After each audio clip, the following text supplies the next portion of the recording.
wabarakatuh. Kami dari kelompok 7. Kami dari kelompok 7 beranggotakan 5 orang. Yang pertama, nama saya Ervina Dwi Damayanti, NIM 858969678. Saya Dewi Ayu Mardiah, NIM 87733310778. Saya Firda Berlian Destiandika, NIM 858946735. Dan saya Alifatul Firdausia dengan NIM 85894949501. Saya Evi Suartini dengan NIM 85896673998. Berikut, mari kita saksikan praktikum yang kami lakukan. Selamat menonton. Yang pertama akan menguji kadar karbohidrat pada berbagai macam makanan yang sudah kami sediakan di sini. Yang pertama ada nasi, ada buah apel, ada pisang, ada putih telur, ada margarin, ada biskuit, ada kentang, ada tepung, ada tahu putih, dan juga ada gula.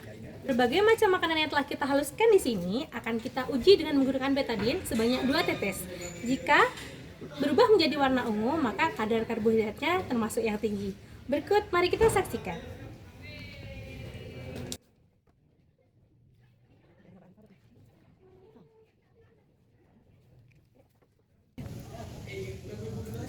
Ini adalah tepung. Nah, bagus.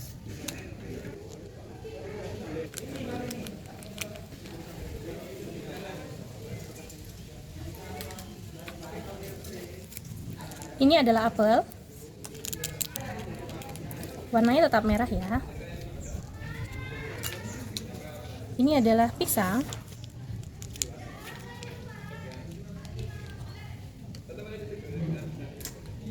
Ini adalah putih telur. Berikut adalah margarin. Lalu biskuit. Biskuit di sini berubah menjadi warna ungu. Lalu kentang juga berubah menjadi warna ungu. Lalu tahu putih tetap. Dan yang terakhir adalah gula. Tetap tidak berubah warna. Teman-teman, dapat kita saksikan di sini yang telah kita uji kadar karbohidrat menggunakan betadine yang tergolong ke dalam kategori karbohidrat tinggi. Yang pertama ada kentang, lalu ada tepung, ada nasi, dan ada biskuit. Sedangkan yang berwarna merah tua ada apel dan juga pisang. Pisang ini mendekati ke warna ungu. Kadar karbohidratnya tidak terlalu tinggi. Lalu yang tetap adalah gula, margarin, tahu putih, dan juga putih telur. Maka dapat ditarik kesimpulan bahwa 10 macam makanan yang sudah kita haluskan hanya terdapat 4-5 makanan yang mengandung karbohidrat tinggi. Demikian, mari kita lanjutkan dengan percobaan uji praktikum yang kedua. Baiklah, untuk uji praktikum yang kedua, kami akan melanjutkan tentang uji lemak pada kemiri, margarin, susu, seledri, wortel, jagung kering, singkong kering, kacang tanah, pepaya, dan juga santan. Untuk yang pertama, kita akan meneteskan air sebanyak 2 tetes. Selanjutnya ada untuk meneteskan minyak.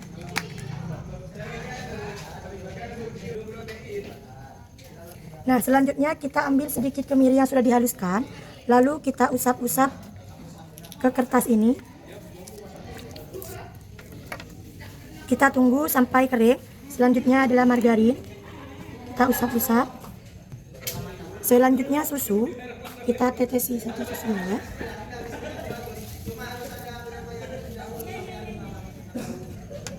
Selanjutnya seledri. Kita usap-usap. Selanjutnya wortel. Selanjutnya jagung kering. Selanjutnya singkong kering yang sudah dihaluskan. Selanjutnya kacang tanah. Selanjutnya pepaya. Dan yang terakhir adalah santan.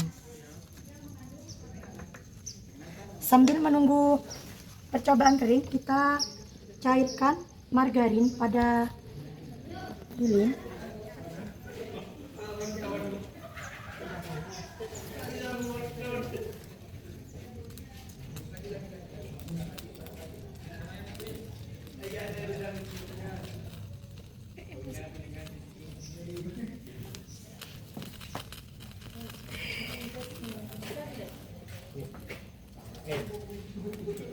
Selanjutnya kita coba tuang ke kertas.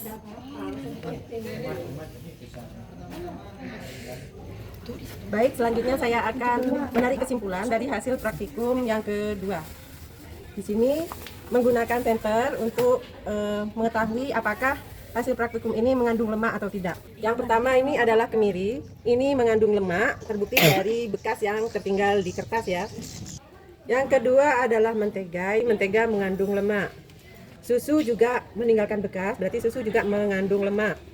Seledri tidak meninggalkan bekas, jadi seledri tidak mengandung lemak. Wortel juga mengandung lemak. Ini biji jagung kering, tidak mengandung lemak karena tidak meninggalkan bekas. Singkong kering juga meninggalkan bekas, berarti singkong kering juga mengandung lemak. Kacang tanah juga meninggalkan bekas, berarti kacang tanah ini juga mengandung lemak. Pepaya juga meninggalkan bekas, berarti pepaya juga mengandung lemak. Santan juga meninggalkan bekas pada kertas, berarti santan juga mengandung lemak. Air tidak meninggalkan bekas, berarti air tidak mengandung lemak. Minyak meninggalkan bekas pada kertas, berarti minyak mengandung lemak. Bisa kita tarik kesimpulan dari ke-12 bahan yang kita praktekkan, ada 8 yang mengandung lemak. Sekian, mari kita lanjutkan ke praktek selanjutnya. Selanjutnya kita akan melakukan praktikum yang ketiga tentang protein. Saya akan menjelaskan alat dan bahannya. Di sini ada seledri, kangkung, ayam, tempe, roti, dan putih telur. Dan ada juga bulu ayam, lilin, dan jepitan. Yang pertama kita akan membakar bulu ayam agar mengetahui baunya.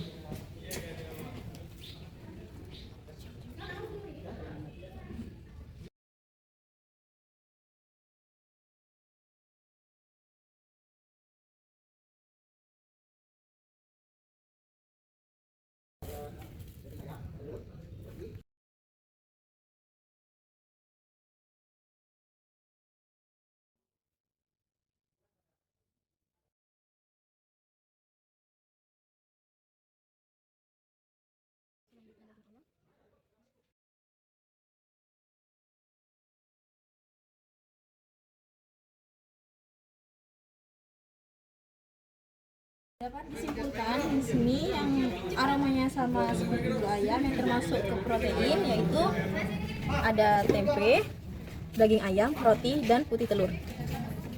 Saya akan menggunakan cara lain, yaitu menggunakan tembaga sulfat dengan meneteskan pada satu persatu bahan yang ada di sini. Pertama, saya akan meneteskan pada tepung terigu. Kedua, gula. Ketiga, tempe.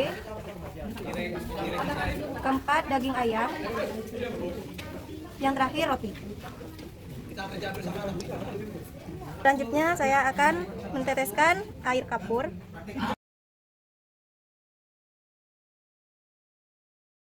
Nah, kesimpulannya di sini semuanya sudah mengandung protein, dan yang tidak mengandung protein yaitu adalah gula. Demikian hasil praktikum yang telah kami laksanakan, yaitu ada 3 macam praktikum. Yang pertama menguji tentang karbohidrat, yang kedua menguji tentang lemak, dan yang terakhir menguji tentang protein.